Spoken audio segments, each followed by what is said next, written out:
হরে কৃষ্ণ। দেখো দিদি ভাইরা, আমি অর্চনা, আমাদের শাশুড়ি বৌমা রান্নাঘরে। আজ আমি রোজের মতো একটা রেসিপি নিয়ে চলে এসেছি। এই রেসিপিটা নতুন ধরনের। আজকে নিরামিষ, বৃহস্পতিবার, আমি নিরামিষেই করব জিনিসটা। এ দেখো, আমি ময়দা নিয়েছি কত, 150 থেকে 200 হবে। আমি এমনি নর্মাল জল দিয়ে এই ময়দাটা মাখিয়ে ফেলবো। দেখো, স্বাদ মতো শুধু নুন দেবো, দিয়ে নর্মাল জল দিয়ে মাখাবো। আমার এই রেসিপিটা যদি ভালো লাগে তাহলে তোমরা নিরামিষের দিনে এইভাবে করে খাবে। কমেন্টে লিখবে আমার রেসিপিটা কেমন হয়েছে, সকলের সঙ্গে শেয়ার করবে। ফেসবুক থেকে দেখলে আমাদের চ্যানেলটা সাবস্ক্রাইব করে নেবে, তাহলে নিত্য নতুন রান্নার রেসিপি ভালো করে দেখতে পাবে। চামচে মাখালেও হয়, চামচে মাখালে ডেলা হয়ে রয়ে যাবে, দেরি হবে। আমি এইটা এরকম পুরো ডাল বাটার মতো মাখিয়ে নিয়েছি। এবারে আমি আবার ভালো করে ফেটে নেবো, নিয়ে তোমাদেরকে দেখাবো। আমি এবারে একটা মশলা বানিয়ে নেবো, রেসিপিটা বানাবার তারে তোমাদেরকে দেখাবো। দেখো দিদি ভাইরা, আমি এই রেসিপিটা করার জন্য মশলা বানাবো। দেখে নাও, কাঁচা লঙ্কা, চিনাবাদাম, পোস্ত, সাদা তিল আর 4টে এলাচ। টমেটো দেবনি, আমি টক দই দিয়ে করবো জিনিসটা। দেখো, 2 চামচ টক দই আছে, টক দইটা দিয়ে করবো, টমেটো দেবনি। মির্চিটা বেটে নিয়ে তোমাদেরকে দেখাবো। 4 আদা দেবো। দেখো দিদি ভাইরা, মশলাটা আমার পুরোটা হয়ে গেছে। এবারে দেখো, আমি এই ময়দাটাতে কালো জিরে দিয়ে দেবো।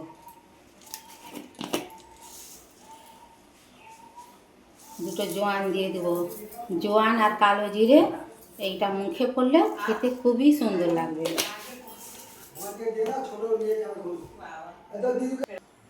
দেখো দিদি ভাইরা, আমি একটা কড়া বসিয়ে দিয়েছি, কড়াই তেল দিয়ে দিয়েছি। তেলটা আমার প্রায় গরম হয়ে গেছে।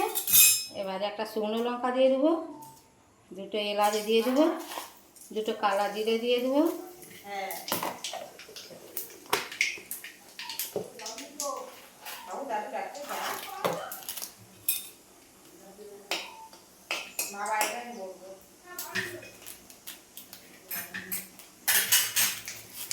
এবারে যে মশলাটা করে রেখেছি, মশলাটা দিয়ে দেবো।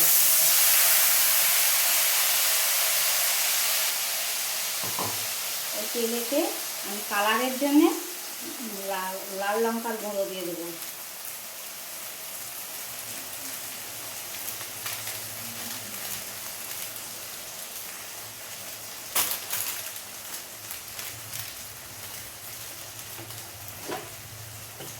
একটু ধনে জিরে গুঁড়ো দিয়ে দেবো, এতে হলুদ গুঁড়ো দিয়ে দেবো।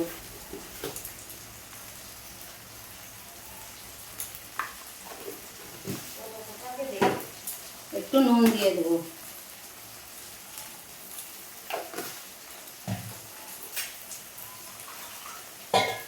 দেখো, আমি দই ফেটে রেখেছি, দইটা জোর কমিয়ে দইটা দিয়ে দেবো। আমি জোরটা কমিয়েই রেখেছি। দিয়ে ভালো করে আমি জোর কমানো অবস্থাতে আমি ভালো করে কষে তোমাদেরকে দেখাবো। দেখো দিদি ভাইরা, একটু মৌরি গুঁড়ো দেবো। মৌরি গুঁড়ো দিলে নিরামিষ তরকারিতে খেতে খুব ভালো লাগে। দেখো দিদি ভাইরা, মশলাটা আমার কষা হয়ে গেছে। দেখো কত সুন্দর হয়েছে, তেল ছেড়ে দিয়েছে। কাঁচা লঙ্কা শুধু একটু লাল লঙ্কার গুঁড়ো দিয়েছি বলে কালারটা কত সুন্দর হয়েছে। এবারে আমি জল ঢেলে দেবো। জল ঢেলে দিয়ে গ্যাসটা জোরে দিয়ে দেবো। এবার তোমাদেরকে দেখাবো। আমি স্বাদটা ব্যালেন্স রাখার জন্যে চিনি দেবো। নিরামিষ তরকারি একটু চিনি দিলে ভালো লাগবে, মিষ্টি মিষ্টি লাগবে। তোমরা চিনি দিতেও পারো, নাও পারো। দেখো দিদি ভাইরা, আমার ঝোলটা ফুটে গেছে। এবারে যে ব্যাটারটা আমি করে রেখেছিলাম, এই যে ফেটে নিয়েছি জোয়ান, কালা জিরে, নুন দিয়ে। এবারে আমি আস্তে আস্তে হাতে করে একটু একটু নিয়ে বড়ির মতো এরকম দিয়ে দেবো। তবে ফাঁকা ফাঁকা করে দিতে হবে, না হলে কিন্তু গায়ে গায়ে ঠেকে যাবে।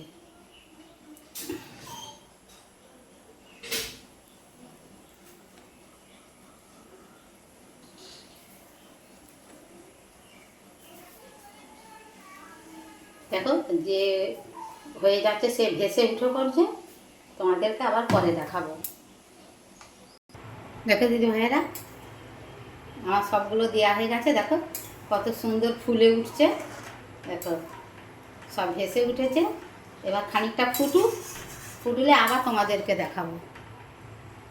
দেখো দিদি ভাইয়েরা, আমার ময়দা রেসিপিটা হয়ে গেছে। দেখো আমি একটা আমুল দুধের প্যাকেট নিয়েছি, না আমুল দুধটা প্রত্যেকে দিয়ে দেবো।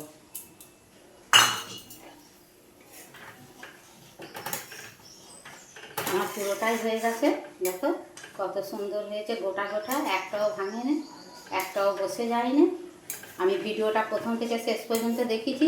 তোমাদের যদি ভালো লাগে, এইভাবে নিরামিষের দিনে ঝটফট রান্না হয়ে যাবে। 5-10 মিনিটে, 5-7 মিনিটে রান্না হয়ে যাবে। এরকম আত্মীয় স্বজন এলে ঝটপট করে দেওয়া হয়ে যাবে, এখে দিয়েই ভাত খাওয়া হয়ে যাবে। যদি ভালো লাগে লাইক কমেন্ট শেয়ার করবে, আমাদের চ্যানেলটা সাবস্ক্রাইব করে নেবে, তাহলে নিত্য নতুন রান্না রেসিপি ভলগ দেখতে পাবে। কে কোথা দিয়ে ভিডিওটা দেখছো আমাদেরকে জানাবে, তাহলে ধন্যবাদ জানাতে সুবিধা হবে। হরে কৃষ্ণ, রাধে রাধে।